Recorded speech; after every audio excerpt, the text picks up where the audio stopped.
if you've got pets that are having some issues, maybe with reflux, maybe with, occasional varied stools where they're getting a little bit loose and they don't seem to be just thriving, then this is a useful addition which isn't going to cost the earth and isn't hard to find. The Pet Health and Happiness podcast from Bella+Duke, keeping you at the cutting edge of pet nutrition, behavior and health with expert interviews, mythbusters and more to ensure your pet lives a long, happy, healthy life. This week, we have been asked by popular request to cover apple cider vinegar. What is apple cider vinegar? What are the benefits? What vitamins and minerals does it contain? And some other great facts which you never knew you needed to know. So if you're interested, please listen on. Dr. Brendan, welcome. Hi, thanks, Rowan. How are you doing? Full of the joys of spring. Looking forward to another informative podcast with yourself. Oh, awesome. Apple cider vinegar.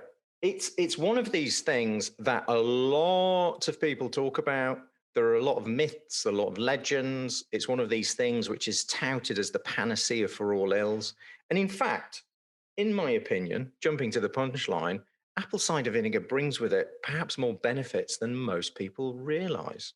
So Brendan, before we go any further, what is apple cider vinegar and how do we make it?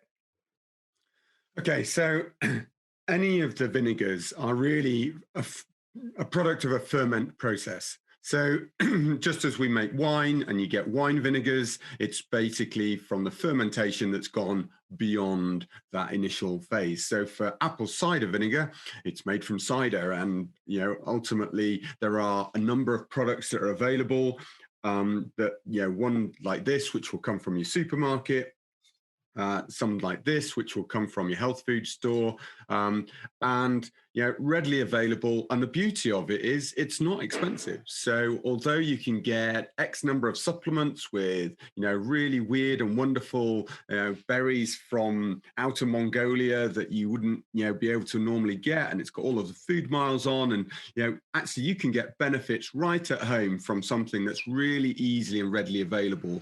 And so there are some aspects to that we're going to touch on today, which I would look out for. So don't just get, any commercial apple cider vinegar that's reconstituted with acetic acid or anything like that. There are some other things that we need to look out for when you're purchasing your apple cider vinegar.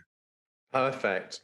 And that is something that we're going to cover because it's actually really important. A lot of people turn around and say, well, some is better than nothing. Well, not really. Much like the omega-3 fats, quality is key here. Yeah. And, I think we've got to look at some apples are going to be sprayed with stuff to keep the pests off, to keep them from growing moulds, to keep them from, being affected by various diseases. And so, just trying to choose at least an organic version to reduce that level of pesticides that's going to be used on that crop is massively helpful. Okay, and they are available. Even this one from a supermarket. Just all you need to look out for is that it's an organic. And the other part that I would say is also don't mind about the cloudiness. Okay, there is a sediment in the bottom of this bottle called the mother. And that's actually a really important part. And the only time I use an organic apple cider vinegar without mother is if I'm going to use it topically, because, spraying it necessarily onto the surface of a wound or of a rash or an area of yeasts, etc., can sometimes mean that you're just complicating it if you've got a sediment in there as well. But when you're using it internally, that sediment is just so important. The pectins from the apples, the skins, etc., which makes up that, the ferment, so all of the bits of material that's in there are all adding to the benefits that apple cider vinegar gives into the diet. Okay, Well, we're going to cover the million-dollar question, which is what kind of apple cider vinegar should I be looking out for? And I think you've already covered this. Is basically organic is pretty much essential to avoid any of the pesticides, insecticides, or other kind of things which may have been put onto the apple and then accidentally got into the fermented apple cider vinegar. That's point one.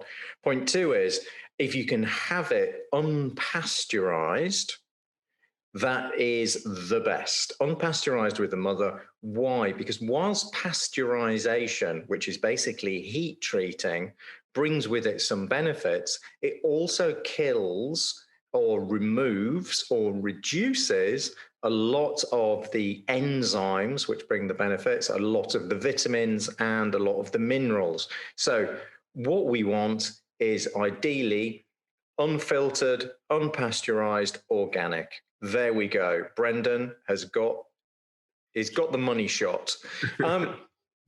Brendan, so we've covered a few things there. Firstly, shall we just say what are a couple of the main benefits of apple cider vinegar?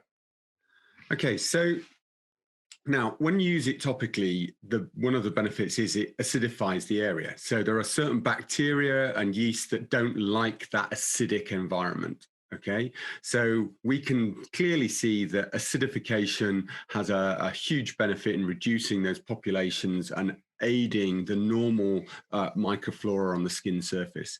However, we have to understand that that acidification process, when it's going internally, is much more limited. I mean, the stomach acid alone is going to be more acidic than apple cider vinegar. So you need to, many people think that that's the reason that it reduces yeasts within the intestine. Well, actually, no, promoting the good bacterial growth is what really outcompetes those yeasts. I love this. Those are exactly the words I was thinking of. And I love to think of this as a Game of Thrones castle. And you've got two tribes, and they can basically be composed of lots of different strains of bacteria.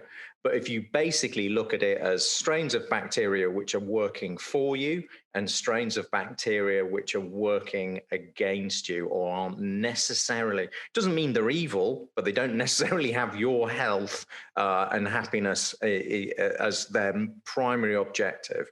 What we're looking for are beneficial commensal bacteria which are promoted by these positive fermented foods like apple cider vinegar. And ultimately, they promote and it's called surging or flooding when we have these massive, especially overnight, bacterial growths because they have the right compost, which is the type of thing which we're putting in with apple cider vinegar, is it not, Brendan? Yeah, what we call a prebiotic. Okay? Exactly. And we get this beautiful out-competing. So really what we're doing is we're pushing out the less favorable bacteria. Next thing is, of course, there's some incredible vitamin and mineral benefits, and promoting these beneficial gut flora and bacteria creates a huge surge in B vitamins, doesn't it? Yeah, so again, remember, people think about supplementing their diets with all of these B vitamins, but 99% of your B vitamins are made by your gut flora, okay, and put out into your system. You don't need to take, if you've got good guts, okay, and good gut flora, that's what should be giving you your majority of B vitamins. This is a commensal, a symbiotic relationship that you have with this microflora within your system, and it's the same for your pet. So remember that level of giving nutrients to you has to be enhanced wherever you can, and apple cider vinegar is a great way. There are many other options with other fermented material that could be used that can give that benefit, and naturally they would come across that through coming across carcasses that have been fermenting. That those are ways that they would naturally get some of that material. However, we're not in that environment, and we want to give something that we would consider relatively safe. and therefore, using something like apple cider vinegar doesn't take time, readily available, even good quality like this one. So, this was literally bought in a supermarket down the road. Okay, this is not something that you have to search out for some special, health food store. So it's readily available now. So it shouldn't be something, doesn't cost the earth. It is worth getting. Okay, so it promotes beneficial bacteria. It helps grow a large degree of vitamins. And in fact, I remember speaking to I know we talk about basically probiotics, prebiotics, bone broth, and apple cider vinegar in most instances.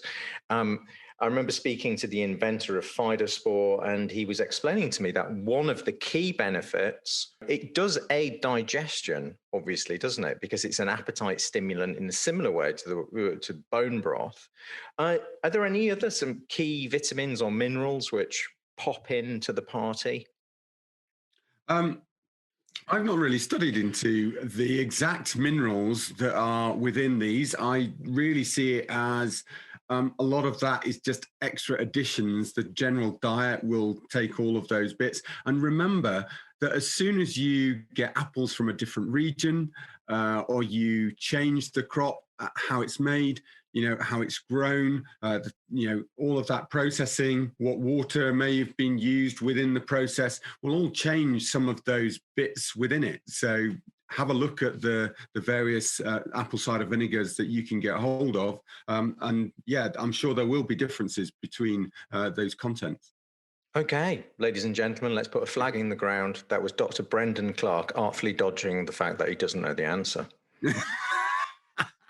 Of course. And you referred to the scientific phrase, it will have different bits in it.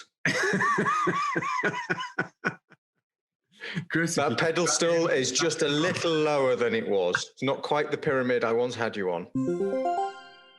Yeah, I don't know, actually. I'm guessing there must be some calcium and phosphorus, the way it leaches stuff out of bones. I'm guessing there's some really cool magnesium in it.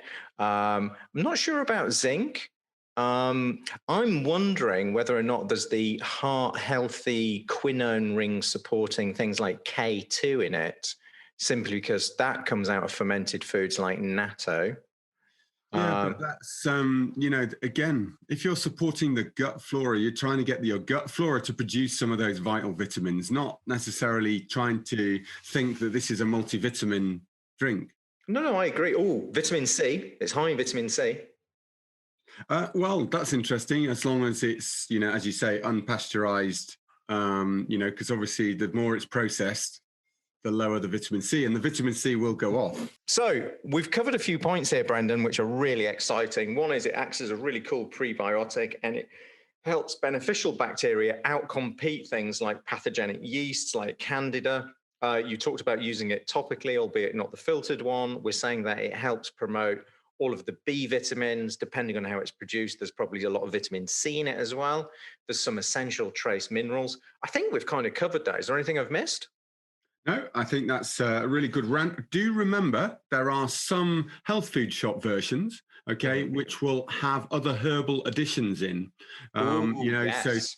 So some of them will add, this is one that has orange, licorice, cardamom and ginger, just to help. So this is one that's for settling stomachs. And that's an important thing to say.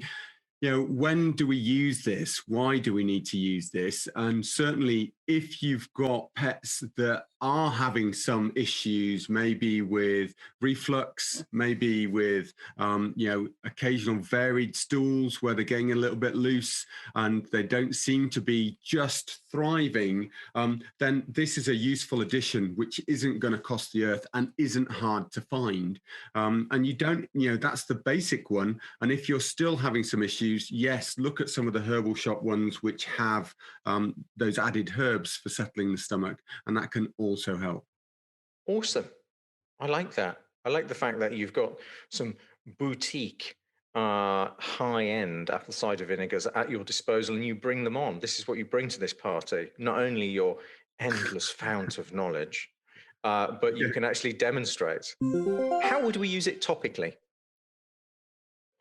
Okay, so I tend to use a filtered one, as I said earlier, because it doesn't have the sediment on there. And literally, you can take a plant sprayer. I generally put 1 part of apple cider vinegar to about 3 parts of water into the plant sprayer, and then I'll spray it over the areas and then dab dry afterwards. Brilliant. So when would you kind of use that? For instance, what instances is appropriate to bring out the ACV plant sprayer combo? So if you're noticing maybe your dog's licking its feet a lot and there's a lot of saliva staining, that sort of brownish staining on their toes where they've been licking excessively, just spraying it into that area. Again, you're encouraging the body to prefer the natural bacterial surface and get rid of any yeasts and unwanted bacteria getting in there. The other areas, particularly for dogs which have skin problems or yeast problems under the armpits, in the groin, on, any areas that get particularly hot and sweaty. And you can sometimes identify these as areas that have started to turn color, gone blackened, maybe a bit thicker, and they smell slightly musty. And if you rub the skin, it feels slightly greasy to the touch. Those areas of lichenification are areas that often are high in yeasts. And by using, twice a day, that spray, patting it on, you can topically reduce that inflammation, reduce that yeast irritation of the skin, and get quite good results without going into systemic treatments. That is so good. I love the fact that, without sounding like some broken record, that Mother Nature hands us all of the tools pretty much, if we're judicious with them and we're kind of sage rather than... it's amazing. We can get 90% of the wins without even resorting to pharmaceuticals, which, from a personal opinion, I welcome pharmaceuticals in my life. They've saved my life a couple of times. They've saved my doggo's life once or twice. Thank you. If we've got natural home remedies at hand and we know how to use them safely without compromising your or your pet's health, even better. Absolutely. And there's even some copycats now. There's some probiotic solutions that are coming out there that are actually using a very similar policy, but they just apply. It's already made up for you. You order it, you get it, and you just spray that directly onto your pet, doing a very similar product. And they've done all of the testing to show the benefits that they get from that. So keep an eye out for those if you're unsure about what to use as the apple cider vinegar. Yeah, brilliant. Just as an aside, from going in the sea repeatedly, and Kismet's got obviously quite teddy bear cashmere ears, one of them wasn't drying properly, and she kept having this gunky ear. And it was kind of, I didn't know if it was mites or something. I used a mixture of apple cider vinegar and aloe vera, which I put in with one of those syringes, obviously without a needle on, for twice a day for... I'd say 4 days, it cleared up straight away. And obviously I put in some other things there. Obviously there was some distilled water. There was a little bit of like essential lavender oil. I validated it before experimenting, but it was amazing. She went from scratching her ear repeatedly to it being super clear. And she's just, she's not being irritated constantly. That's the way I look at it. When you see your pets and they've got these yeast infections on the skin, whilst they're not complaining, they're constantly being distracted. They're constantly being dragged out of the present moment. They're constantly being distracted from being happy because they've got something which needs to be addressed, like a pain. Yeah. And it's definitely something we should talk about in another podcast, is about chronic ear issues and what you can use and how you should approach it, because it's something, having swimmer's ear or something that's constantly moist going down the ear and isn't able to clear, especially if they've got fluffy ears, can mean that you almost get trench foot. This is a consideration where they've just got constant moisture affecting the skin surface that leaves it effectively opened up in its structure and able to be accessed by all those horrible bacteria and yeasts that just have a heyday. And not only that, the skin is wrapped in a lovely cone, keeping it nice and warm in that environment. And therefore you'll end up just with that horrible ferment going on, you can interrupt that, as you rightly said, with those products, and really try and bring things out. But just remember, adding that oil will remove some of that moisture from that surface.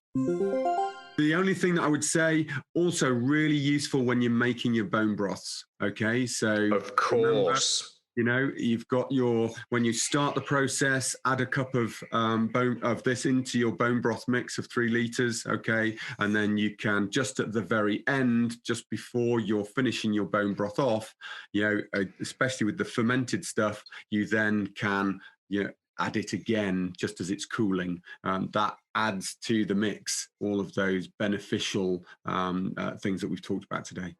Brilliant. Brendan, as ever, thanks for being you.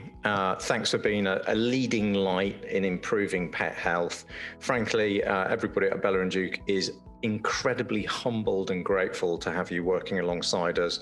It's very reassuring to know that we have the benefits of your extensive experience. So thank you. Thank you, Rowan. It's a pleasure as always.